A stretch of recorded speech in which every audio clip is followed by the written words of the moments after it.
Inilah 5 tokoh pendekar khas Indonesia yang perlu kamu ketahui. Cerita petualangan dan aksi penuh seni bela diri yang diperankan oleh Wiro Sableng bersama dengan karakter-karakter unik yang mendampinginya telah menghibur generasi ke generasi sejak pertama kali muncul pada tahun 1981. Komik ini ditulis oleh Bastian Tito, seorang penulis komik Indonesia yang juga merupakan ayah dari aktor Vino.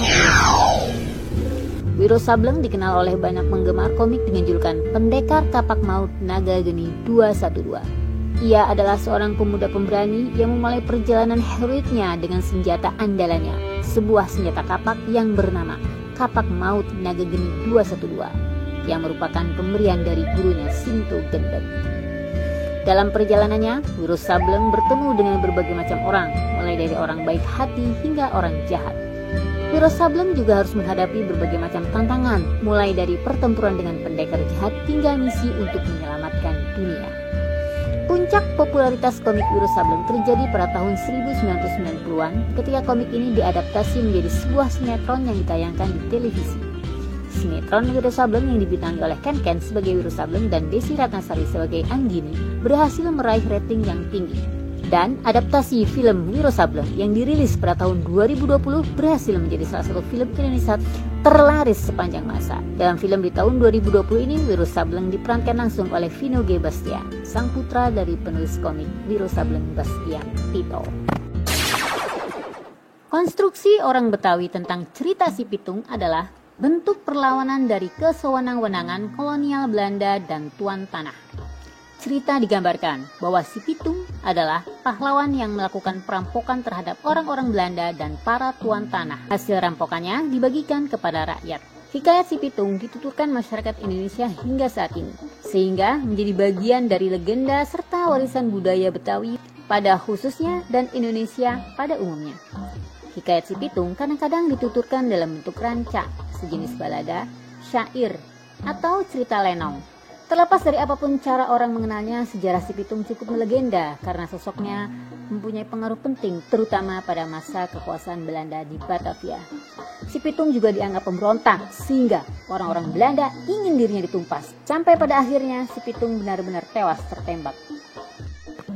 Si Buta dari Gua Hantu adalah karakter utama dalam serial cerita silat yang diciptakan oleh komikus Ganes TH dari Indonesia pada tahun 1960-an.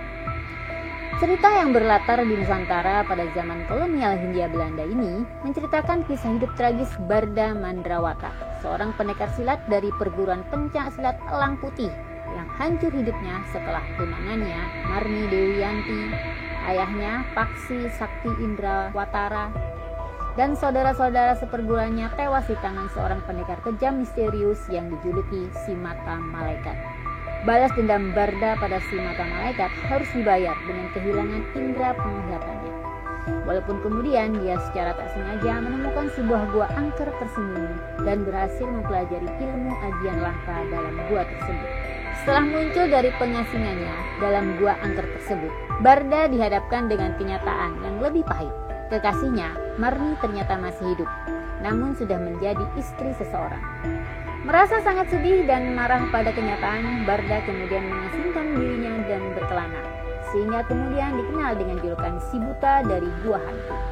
Bersama teman monyetnya yang setia, Wanara, Si Buta Barda Mandrawata berkelana membasmi kebatilan dan kejahatan, serta membantu orang-orang yang lemah dan tertindas di seluruh penjuru Nusantara, sekaligus mencari kedamaian dalam hatinya. Berbagai macam versi kisah tentang Damar Wulan. Namun di antara kisah-kisah tersebut salah satunya berdasarkan serat Damar Wulan yang diperkirakan mulai ditulis pada masa akhir keruntuhan Majapahit. Saat itu, pemerintah Majapahit terbagi menjadi dua, yakni Majapahit Brangwetan dan Majapahit Brangkulon. Majapahit Brangwetan dikuasai oleh Bre Wirabumi atau Minak Jinggo yang merupakan adipati Bumbu yang terletak di Blambangan. Sementara Brangkulon dikuasai oleh Gusti Putri Kencono yang merupakan putri dari Hayam Wuruk. Dalam usahanya untuk menyatukan dua wilayah kekuasaan ini, Minak Jinggo berkeinginan untuk menyunting Kencono. Namun, lamaran Adipati Blambangan ini ditolak oleh Kencono. Pada suatu malam, Kencono mendapat wahyu bahwa ada seorang pemuda yang pekerjaannya mencari rumput yang sanggup mengalahkan Minak Jinggo. Majapahit Bangkulan memiliki seorang patih bernama Loh Gender. Patih Loh Gender ini memiliki seorang ponakan yang bernama Damarwulan yang merawat kuda sekaligus pencari rumput. Berkat kepandaiannya, Damarwulan berhasil menjadi abdi andalan sang patih. Maka berdasarkan wahyu yang diterimanya, Kencono memerintahkan Damarwulan untuk memimpin pasukan menyerang Blambangan. Damarwulan dijanjikan akan dinikahi oleh Kencono apabila berhasil mengalahkan Minangkabau. Berkat bantuan dua selir Minangkabau, yakni Waita dan Kuyengan, Damarwulan berhasil mendapatkan senjata pusaka Gada Wesi Kuning. Senjata ini ia gunakan untuk mengalahkan Minangkabau. Sebagai bukti atas kemenangannya, maka Damarwulan membawa kepala Minangkabau sebagai persembahan kepada Kencono. Atas keberhasilannya mengalahkan Minangkabau, Kencono menepati janjinya dan kemudian menikahi Damarwulan. Sejak saat itu, Damarwulan menjadi Raja Majapahit dengan gelar Brawijaya V dan memerintah dengan didampingi permaisuri Kencono. Prabu Siliwangi atau Raja Siliwangi adalah tokoh semi legendaris yang digambarkan sebagai Raja Kerajaan Pajajaran tahun 1482 Masehi hingga 1521 Masehi yang bercorak Hindu sebelum berkembangnya Islam di Tatar Sunda.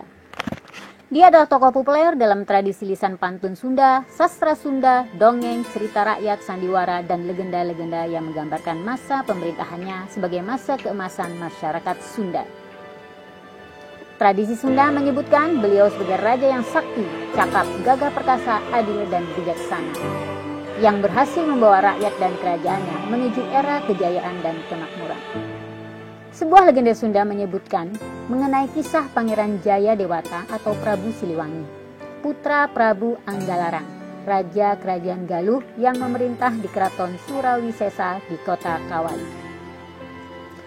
Tradisi Sunda menyebutkan sang pangeran adalah siswa yang cerdas dalam hal kesusastraan, musik, tari, dan seni, termasuk mahir dalam seni bela diri pencak silat, serta keterampilan khas kebangsawanan seperti seni perang dan panahan. Seorang tokoh di dalam kerajaan berniat jahat menggulingkan Raja Anggalarang dan akhirnya berhasil membunuhnya dan merebut tahta. Sementara Pangeran Jayadewata diracuni dan disihir dengan menggunakan ilmu hitam yang mengakibatkan dia menjadi hilang ingatan, bahkan menjadi sinting. Pangeran yang sakti namun kurang waras ini kemudian berkelana ke penjuru negeri, menimbulkan kegaduhan di desa-desa.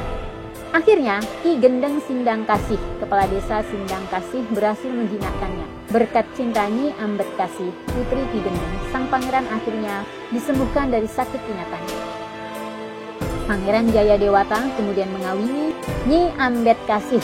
Kemudian, Pangeran Jayadewata berhasil menghimpun dukungan rakyat dan berhasil menuntut kembali haknya atas tahta kerajaan Sunda.